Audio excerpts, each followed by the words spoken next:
Bueno, veo colorín. Bueno, oye, estamos hablando de las maldiciones. Las imágenes que nos acompañan en estos momentos tienen que ver con uno de los descubrimientos hasta ahora arqueológicos más maravillosos que ha logrado el hombre, que tiene que ver con sacar, obviamente, de su tumba el sarcófago donde estaban los restos del faraón Tutankamón. Apenas un muchacho que murió de una forma misteriosa. Algunos dicen que fue asesinado, otros por una infección que no pudieron sanar los médicos de la época.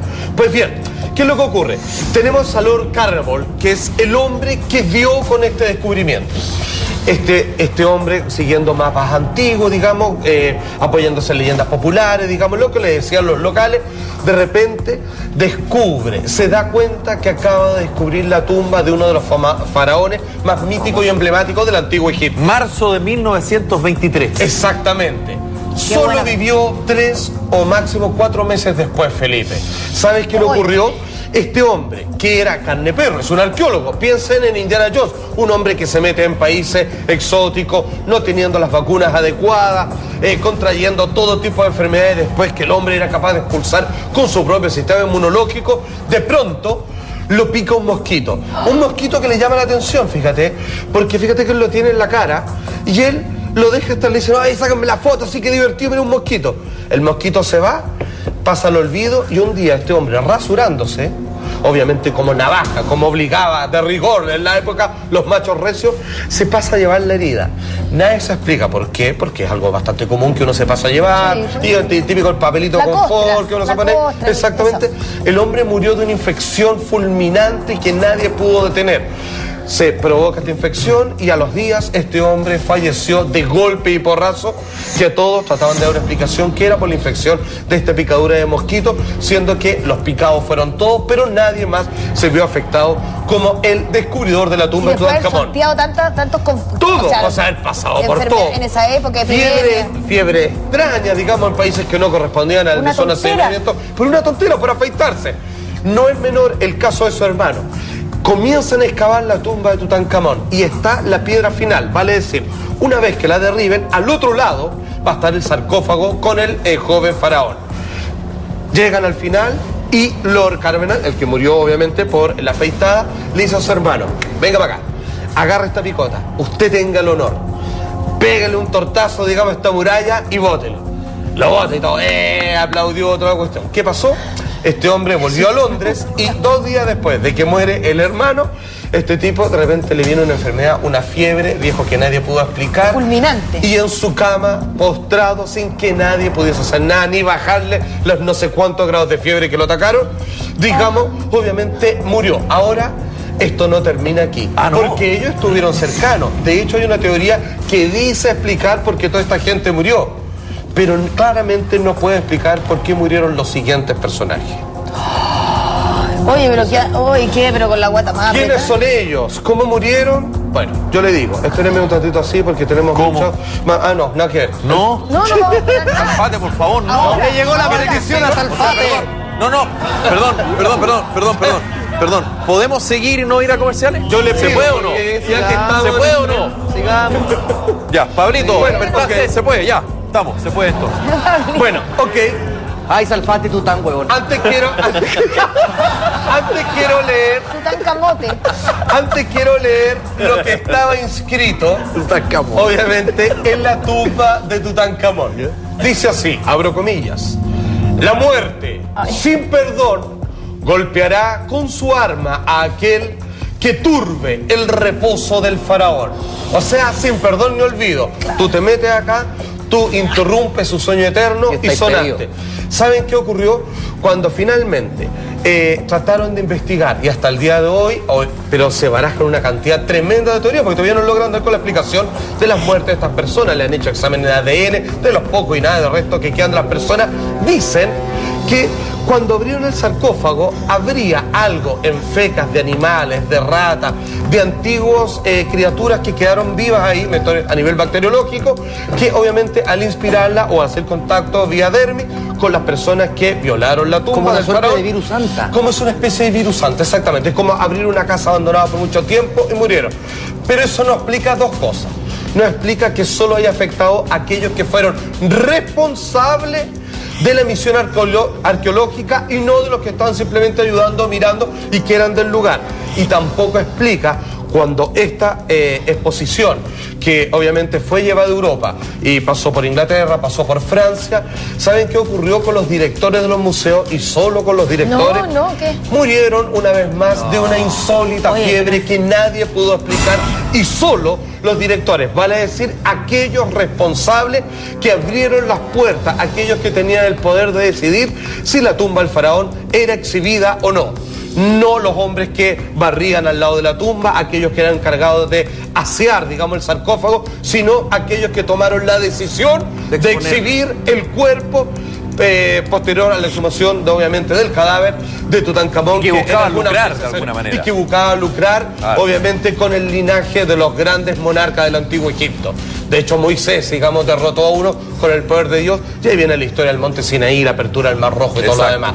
O sea, cargado de mitos increíbles. La maldición, como les digo, aún no ha podido ser explicar. La única que se baraja como patente, porque en estas cosas hay que dar alguna respuesta, es la de esta bacteria que había estado encerrada, pero no explica por qué afectó a algunos y a otros no, y por qué a los que toman decisiones respecto al sarcófago en sí terminan muriendo fulminantemente, y algunos dicen que hasta el día de hoy hay problemas con la tumba de Tutankamón. ¿Tiene una relación sintomática esto en los dos hermanos? ¿La fiebre es parecida? ¿Los síntomas son parecidos o son solo dos fiebres distintas? Mira, yo te diría que no se puede decir que es la misma porque no se sabe el origen. O sea, simplemente no logran clasificarla, no es por una infección clásica, digamos, al estómago, a garganta, en fin. No, es sencillamente una fiebre inexplicable que te mata. Es casi como una meningitis, así, brutal. Sin embargo, tenemos documento audiovisual respecto a la maldición de Tutankamón. Les pido que pongan mucha atención porque esto no puede ser más interesante. Miren. Cuando Tutankamón murió, su cuerpo fue transportado al otro lado del Nilo y su tumba fue escondida para mantenerla en secreto. Pasó el tiempo, el escondite fue olvidado y la tumba de Tutankamón se perdió y seguiría perdida durante más de 3000 años. El redescubrimiento de la tumba en 1922 fue acogido como un triunfo, y cuando sacaron a la luz los tesoros enterrados con él, Tutankamón se convirtió en una sensación global. Los arqueólogos querían saber con exactitud quién era aquel faraón, cuánto tiempo había gobernado y cómo había muerto. Pronto surgió otra pregunta, y esta era decididamente más siniestra. ¿Por qué parecía que las personas asociadas con el descubrimiento sufrían una muerte inusual y temprana? ¿Enfermedades repentinas, un suicidio, un asesinato? ¿Era simple coincidencia o había algo más? Para algunos la respuesta estaba clara. La momia de Tutankamón estaba protegida por una mortífera maldición liberada al abrir su tumba.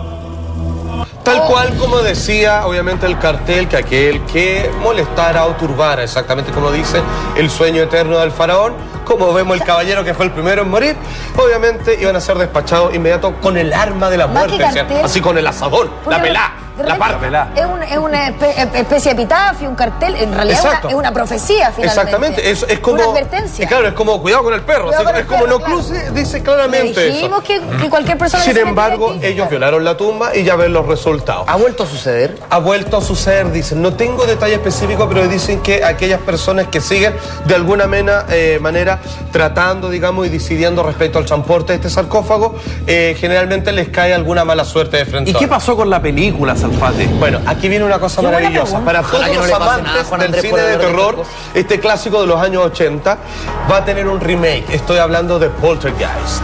Poltergeist, como ustedes saben, es una palabra alemana que hace referencia a los fantasmas traviesos, o sea, aquellos que mueven las cosas en la cocina o que botan o empujan a la gente y todo lo demás. Los más peluzón. Pues bien, exacto, los peluzón. De hecho, esa es la traducción literal. Fantasma, peluzón. Exactamente. Pues bien, fíjense que este clásico, que fue producido por Steven Spielberg y dirigido por un maestro del cine de terror, Tobe Hooper, estuvo también cargada de maldiciones. La historia, que es una historia que se viene repitiendo incluso en nuestro país, donde compran un terreno barato porque ahí habían sepulturas indígenas.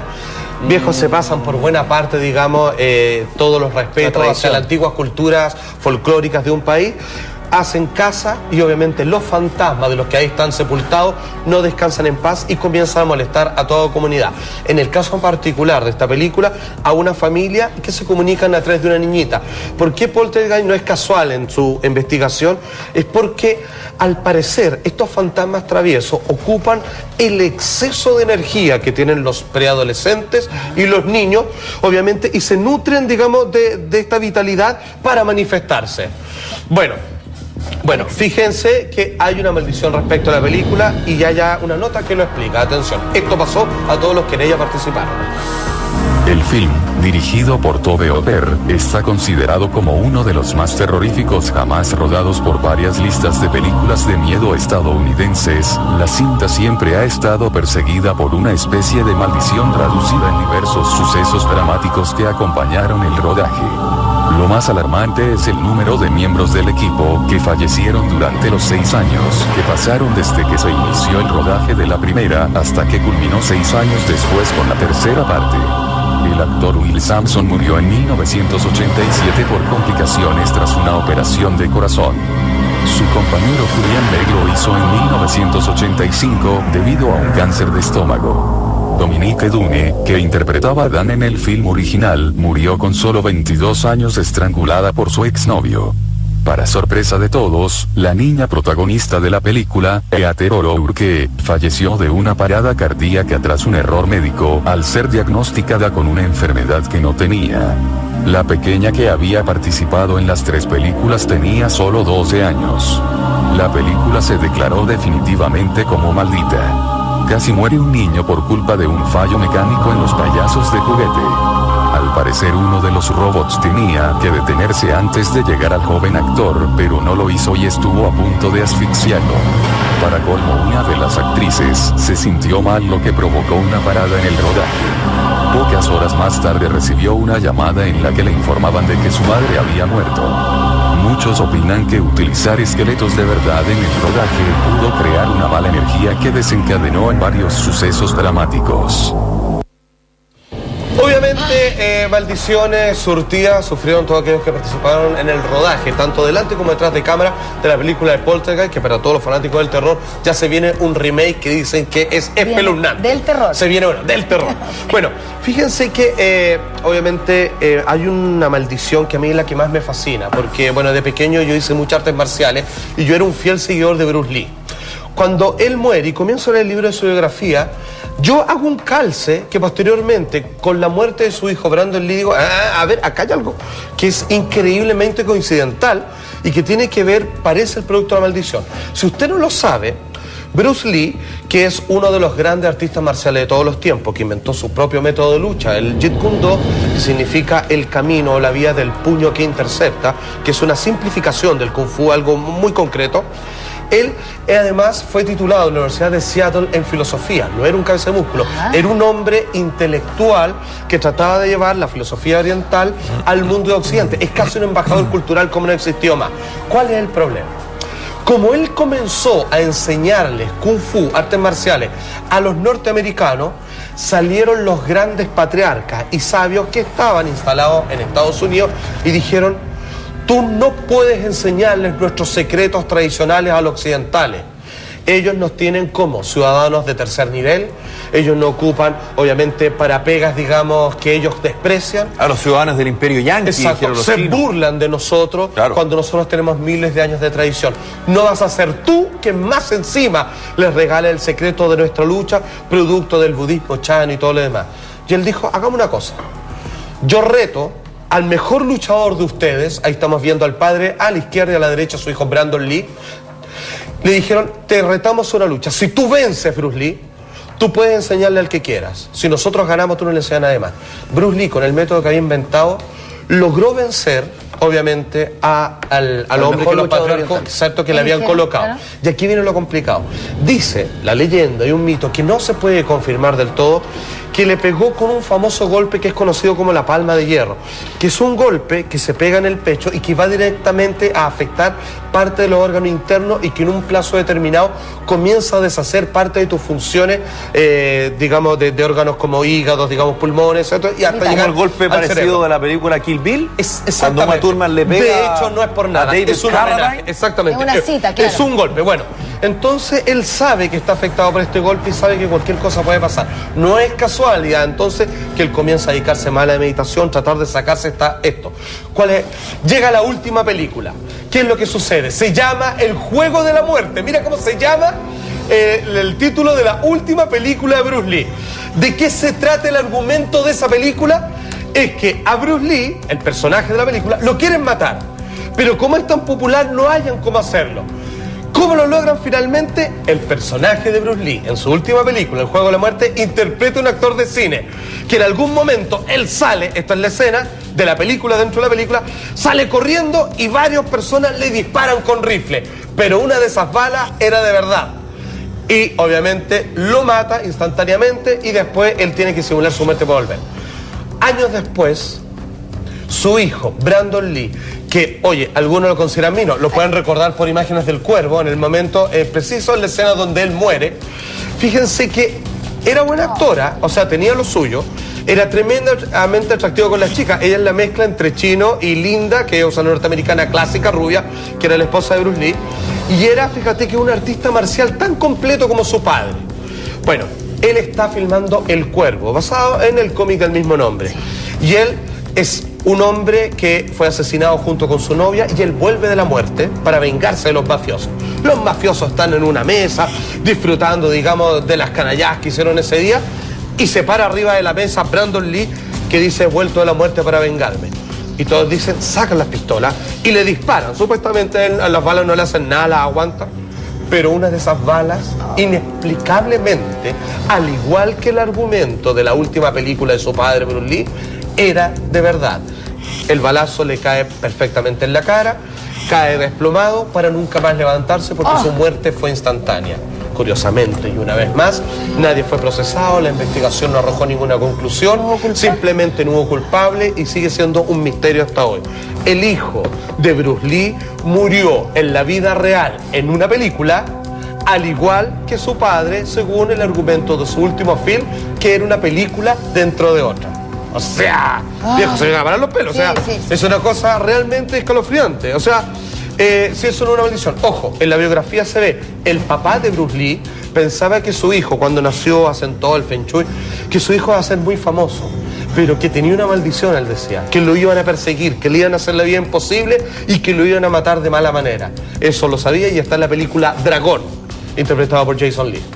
O sea, a lo mejor Bruce Lee siempre tuvo claro que hubo una persecución que iba más allá del cine. Absolutamente. Una persecución política, social, sin embargo, el tipo era muy racional. No le gustaban las supersticiones, nada. Era un tipo que trataba de que todo fuera técnico. De hecho, él llevó lo espiritual del Kung Fu, le sacó todo eso y le llevó a un arte marcial que es pura ciencia, que es como colocarse así, pero con números, flechas, digamos. Fue muy calculista. A él no le gustaban esas cosas, pero su padre le insistía: cuídate, cuídate, todo lo demás, porque derechamente lo que estamos viendo acá es que a ti pueden asesinarte, porque tu vida va a ser respetada, pero va a poner a muchos en problemas.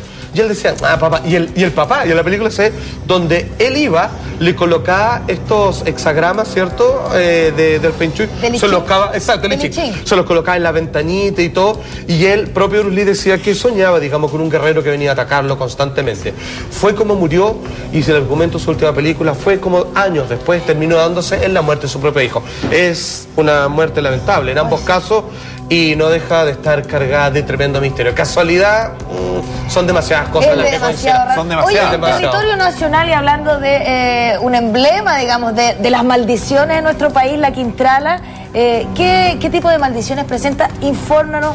Sí. Cuéntanos, bueno, ¿lo sabes tú? Sí, mira, la Quintrala, entendemos que se habla hasta el día de hoy. De hecho, hace algunos meses fuimos, ¿cierto?, acá de parte de Mañanero, a los corrales que tenía la Quintrala. Sí, a las caballerizas. Exacto, que hoy día, que está al lado de la iglesia.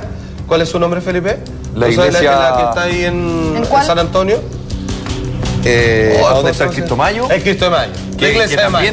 Que también tiene relación con la Quintrala. Por supuesto. Se llama la iglesia del Cristo de Mayo de San Antonio. Tal cual, es perfecto. Bueno, Excelente. fíjense ¿Cómo se llama la que Agustina? nosotros, ¿Puede ser? ¿a dónde fuimos ¿Puede ser la a iglesia de dar? la Agustina? ¿Puede ser? Es que no. Sí que sí. Pero, Soy malo por la memoria. Bueno, ¿qué es lo que sucede? ¿Qué pasa con la Quintrala? Que abajo, en un subterráneo, que hoy día se reparte, digamos, alimentos. Son restaurantes que hay ahí. Muy rico por lo demás, muy simpática la gente que trabaja. Saludos. Exacto, fíjense. Las mesas. Espérate, a ver, digámoslo. Por mis hijos, fuimos con el más tosudo de los camarógrafos de acá. El que no cree en nada y que toda la cuestión no está acá presente. Bueno, fíjense que él vio como a medio metro de nosotros una silla se movió sola así y todos quedamos mirándola así. Mira, no arrancamos porque cada uno se quiso hacer el machito, pero la mesa se corrió metiendo todo el ruido que pudo al lado. Se escuchaban unas voces en las paredes, golpes, se veían luces, etcétera, etcétera. Pero en la iglesia misma, si usted va y se fija, el Cristo tiene la corona de espinas clásica, propia de la tortura durante la pasión de Cristo, en el cuello. Porque, claro, cae. Exacto. Aquí viene lo loco. No hay posibilidad alguna de que esa corona haya podido, por el tamaño, ¿cierto? Digamos, por el diámetro de abertura, por el cuello. Aún es más, porque uno dice, pero ok, pero en una de esas, cambios de temperatura, digamos que la fabricación de la estatua que representa a Jesús puede haberse dio. No. Cuando trataron de colocarla en la escoba, hubo hasta un terremoto. En serio, no. Entonces, hoy por hoy, la tradición consiste es dejarle la corona de espinas. ¿Por qué hay una maldición de la Quintrala? Porque la Quintrala, parada en sus dos patas, choriza como ella sola, en algún momento viene y ofende a ese Cristo. De repente entra a la iglesia, así como la mina se iba a santiguar, no sé con qué cara, ve a Cristo que, como siempre, lo dibujan con un rostro completamente compungido, cargado de dolor, y viene y ella dice, a mí ningún hombre me pone mala cara, y vos tampoco. No. Así, me sacan eso de ahí. No. Así como en uno, a mí los hombres me sonríen, aquí nadie me va a poner carita. Y tú no te salváis, apuntando a Cristo. Hay que ser bravo, no, esa pará. Y obviamente ahí se coció, como se dice en chileno. Porque era, digamos, la guinda de la torta, era la gota que derramó el vaso de una vida cargada de todo tipo de licencias, tortura, obviamente asesinatos de esclavos, abusos, y obviamente las caballerizas siguen habiendo todo caso de poltergeist, ahí donde estuvimos en Mañanero, y obviamente por haber desafiado a Cristo, esa fue la respuesta que tuvo. Se dicen que hoy día baila con el diablo la Quintrala en el mismísimo infierno y es su primera dama.